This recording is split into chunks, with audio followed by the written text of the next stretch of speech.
اعوذ باللہ من الشیطان الرجیم بسم اللہ الرحمن الرحیم اللہم صلی علی محمد و آل محمد و عجل فرجہم۔ جہان علم سٹی آف نالج اکیڈمی سے آپ کی بیبی جان آپ سے مخاطب ہیں۔ السلام علیکم ورحمۃ اللہ وبرکاتہ۔ ہم روح قرآن کے 10th پورشن جو ہے مکمل کر چکے ہیں، 10th ویڈیو ہم نے مکمل کیے ہیں۔ اب ہم 11th ویڈیو کی طرف چل رہے ہیں، اور اس میں اللہ تعالیٰ اپنے بارے میں ہمیں یہ بتا رہے ہیں کہ ہم اللہ بہت ہی زیادہ محبت کرنے والے، بہت ہی توبہ قبول کرنے والے، گناہوں کی مغفرت کرنے والے ہیں۔ تو مختلف جو سورے ہیں قرآن مجید کے، اس میں مختلف آیات میں یہ اللہ تعالیٰ کی طرف سے معافی کا اعلان ہے۔ یہ سورہ نساء جو قرآن مجید کا 4 نمبر کا سورہ ہے، 4th سورہ ہے، اس کی آیت کا نشان ہے 28، جس میں پروردگار عالم ارشاد فرماتا ہے، اللہ تو خود ہی چاہتا ہے کہ تمہاری توبہ قبول کر لے، مگر جو لوگ نفسانی خواہشات کے پیچھے پڑے ہوئے ہیں وہ یہ چاہتے ہیں کہ تم کو بریکٹ میں راہ حق سے بہت دور ہٹا دے۔ اللہ تو یہ چاہتا ہے کہ تمہارے بریکٹ میں گناہوں کے بوجھ کو ہلکا کر دے، بریکٹ میں، کیونکہ انسان تو کمزور ہی پیدا کیا گیا ہے۔ یعنی اللہ چاہتا ہے کہ تمہارے گناہوں کے بوجھ کو ہلکا کر دے اور تمہاری توبہ کو قبول کر دے، لیکن شیطان جو ہے اور شیطانی چیلے اور انسان، شیطان نما انسان، وہ انسان کو بھٹکاتے ہیں، وہ اس کو نفسانی خواہشات اس کے ابھار کے اور اس کو جو ہے نا گناہوں کی دلدل کی طرف لے جاتے ہیں۔ اور اگر اللہ کی مہربانی نہ ہوتی اور وہ توبہ نہ کرتا تو کیا ہوتا ہے کہ اس گناہوں کی دلدل میں دھنستا چلا جاتا ہے اور پھر کوئی راہ فرار نہیں ملتی ہے۔ تو اس لیے بہت کوشش یہ کرنی چاہیے کہ جب بھی کوئی خدا نخواستہ کوئی ایسی چیز سرزد ہو، کوئی غلطی سرزد ہو، فوراً اللہ کی طرف رجوع کریں، فوراً اس سے توبہ کریں۔ تو اللہ کہتے ہیں کہ میں تو خود یہ چاہتا ہوں کہ تم توبہ کرو، میں تمہاری توبہ کو قبول کروں، لیکن وہ جو لپٹا ہوا ہے تم سے شیطان، اور تم اسی کے پیچھے چلے جاتے ہو، اپنے رب کو نہیں دیکھتے کہ وہ کتنا زیادہ مہربان ہے، تم گناہ پہ گناہ کرتے جاتے، وہ تمہارے اور توبہ قبول کرتا ہے۔ تو انسان کو بہت ویجیلنٹ رہنا چاہیے کہ ہم شیطان کے پھندے میں نہ پھنس جائیں کہ ہم گناہ پہ گناہ کرتے رہیں اور توبہ کی ہمیں توفیق ہی میسر نہ ہو۔ پھر اب ہم بتائیں گے سورہ نساء جو قرآن مجید کا 4 سورہ ہے، اس کی آیت کا نشان ہے 31، کہ پروردگار عالم ارشاد فرما رہے، اگر تم ان بڑے بڑے گناہوں سے بچتے رہو جن سے تم کو روکا گیا ہے تو ہم تمہارے باقی گناہوں کو تم سے دور کر دیں گے اور تمہیں بڑی عزت کی جگہ پہنچا دیں گے۔ سبحان اللہ، کتنا بہترین طریقہ بتایا کہ اللہ تعالیٰ نے کہا کہ اگر بڑے بڑے گناہ جو ہوتے ہیں نا، اور بڑے گناہ آپ کو پتہ ہے کہ کون سے ہیں، تو اگر ان سے بچتے رہیں تو چھوٹے موٹے گناہ جو انسان سے سرزد ہو جاتے ہیں، کبھی کسی کی طرف آنکھ اٹھا کے دیکھ لیا، کہ کبھی چھوٹے گناہ تو چھوٹا تو گناہ تو چھوٹا ہوتا ہی نہیں ہے۔ اور معصوم علیہ السلام نے بہت ہی خوبصورت بات کہی ہے کہ یہ نہ دیکھو کہ گناہ کے چھوٹے ہونے کو نہ دیکھو، بلکہ دیکھو کہ نافرمانی کس کی کر رہے ہو، یعنی وہ کتنا عظیم ہے۔ وہ کہتا ہے میں تمہاری چھوٹے موٹے گناہ تو معافی کر دوں گا، لیکن ہم چھوٹے گناہ بھی کیوں کریں؟ اس لیے کہ وہ اتنی عظمت والا رب ہے کہ اس کے سامنے چھوٹے گناہ لے کے بھی جانا بڑی شرمندگی کی بات ہے۔ تو ہمیشہ چھوٹے گناہوں سے بچتے رہیں تاکہ اللہ تعالیٰ ہمارے بڑے گناہوں سے بھی بچیں، چھوٹے گناہوں سے بھی بچیں، تاکہ اللہ کی رحمتیں ہمیں ڈھانپ لیں۔ اور وہ ہمیں عزت کی جگہ پہنچانا چاہتا ہے تو ہم عزت کی جگہ کیوں نہ پہنچیں۔ اور سورہ شورا جو ہے قرآن مجید کا 42 نمبر کا، سورہ شورا کی 42 اور 43 نمبر کی جو آیت ہے، اس کے بارے میں پروردگار عالم ارشاد فرما رہا ہے، کہ سورہ شعراء میں 43 نمبر کی آیت میں پروردگار عالم ارشاد فرما رہا ہے کہ اے رسول آپ فرما دیں کہ میں اس تبلیغ دین کا تم سے کوئی اجر نہیں مانگتا سوائے اس کے کہ میرے قرابت داروں یعنی اہل بیت سے محبت کرو۔ اب جو شخص بھی یہ نیکی حاصل کر لے گا تو ہم اس کی خوبی میں خود اضافہ کر دیں گے، کیونکہ بریکٹ میں کیونکہ حقیقت یہ ہے کہ اللہ بڑا معاف کرنے والا اور بہت قدر کرنے والا ہے۔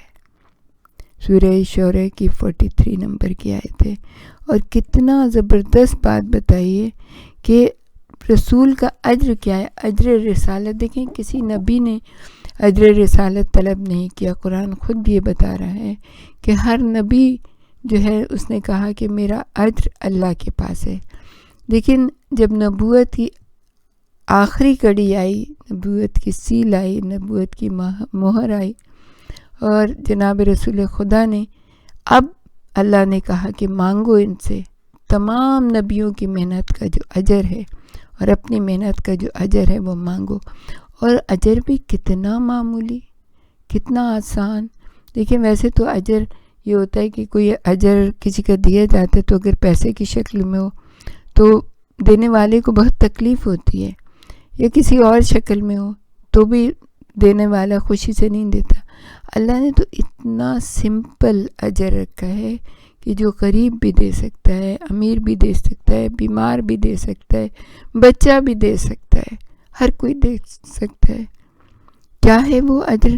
وہ ہے اجر رسالت۔ کیا ہے؟ محبت ہے، اہل بیت ہے، رسول کے قرابت داروں سے محبت ہے۔ اور اس کی بھی کتنی خوبصورت بات اللہ تعالیٰ نے کہی کہ ویسے اس کا بھی اللہ تعالیٰ اجر ضائع نہیں کرے گا جو لوگ محبت کریں گے۔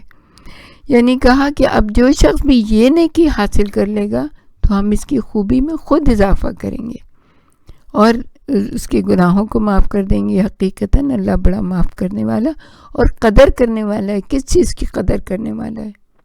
اس محبت کی جو لوگوں کے دلوں میں اجر رسالت دینے کی وجہ سے ہے، یعنی اہل بیت اطہار، اہل بیت رسول سے مودت اور محبت رکھنے کی، اس کو بھی پروردگار عالم کہہ رہے کہ ہم اس کی بھی قدر کریں گے۔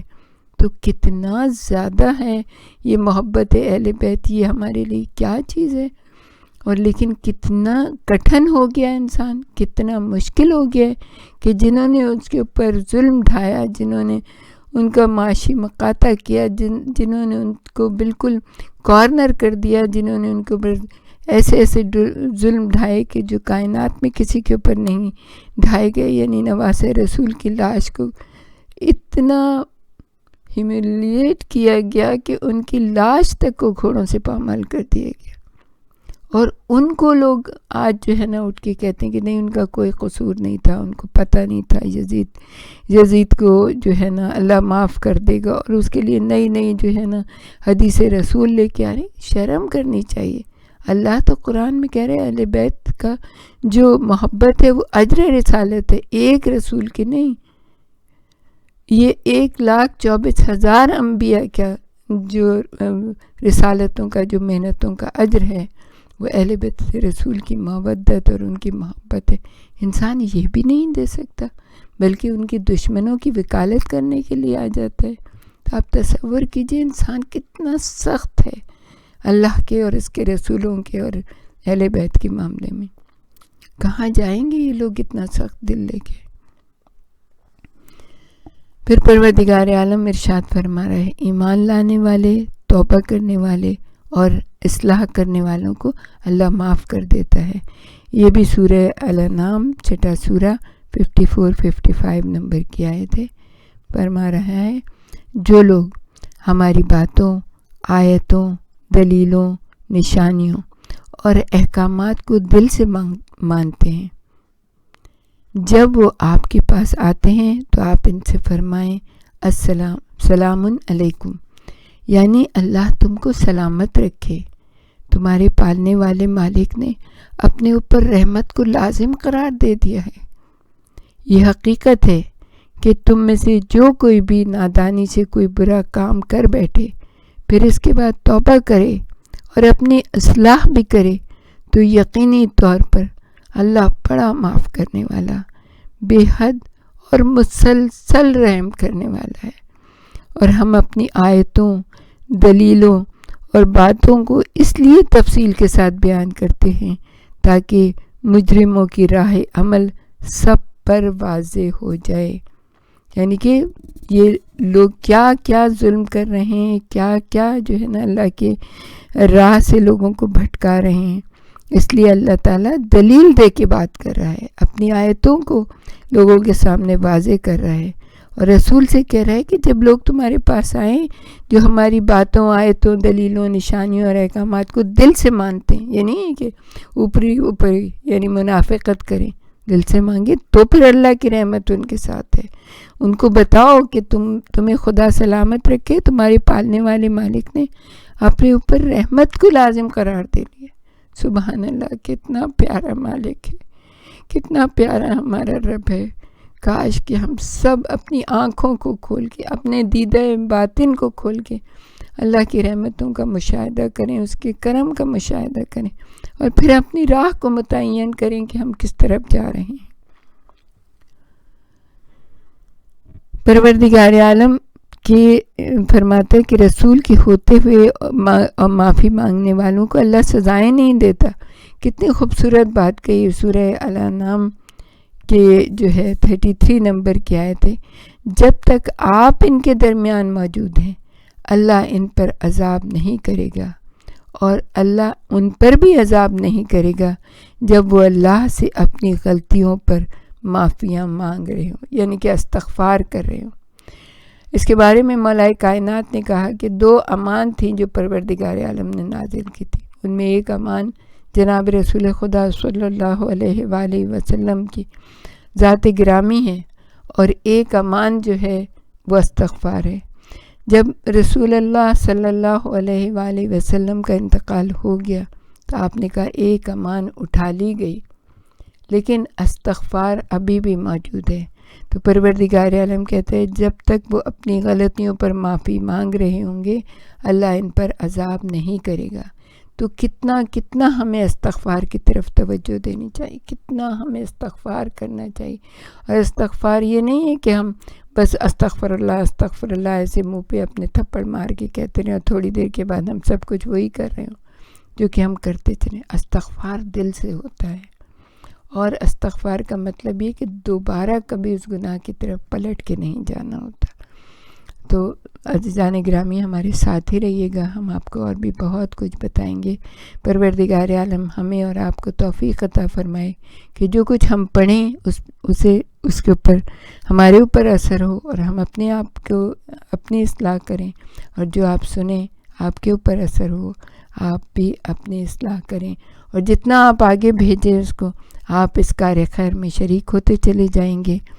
اور اس سے ہمارا کوئی بھی اور مطلب نہیں ہے، نہ ہمیں اس سے کوئی پیسہ مل رہا ہے، نہ ہمیں اس سے کوئی شہرت مل رہی ہے۔ ہم نے اپنا نام بھی اس کے اندر نہیں بتایا ہے کہ کون ہیں ہم، کیا کریں، لیکن یہ ضرور ہے کہ اللہ نے ہدایت دی ہے، اور اللہ نے یہ چاہا ہے اگر کہ ہم یہ چیزیں جو ہمارے پاس موجود ہیں کتابوں کی شکل میں آپ تک پہنچا دیں، تو آپ کا بھی فریضہ یہ بنتا ہے کہ آپ بھی اس کو آگے بڑھائیں۔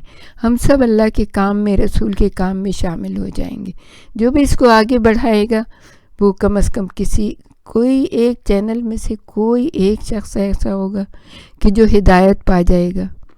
ایک شخص کی ہدایت کے بارے میں جناب رسول خدا نے مولا علی سے کیا کہا تھا کہ اے علی، تمہاری وجہ سے اگر کوئی ایک شخص بھی ہدایت پا گیا تو سوچو یہ سورج جتنی چیزوں کے اوپر چمکتا ہے اور زمین و آسمان کے مابین جو بھی چیز ہے اس سے کہیں بہتر ہے کہ تم ایک شخص کی، یعنی مطلب یہ کہ ایک شخص کی ہدایت ہو جائے۔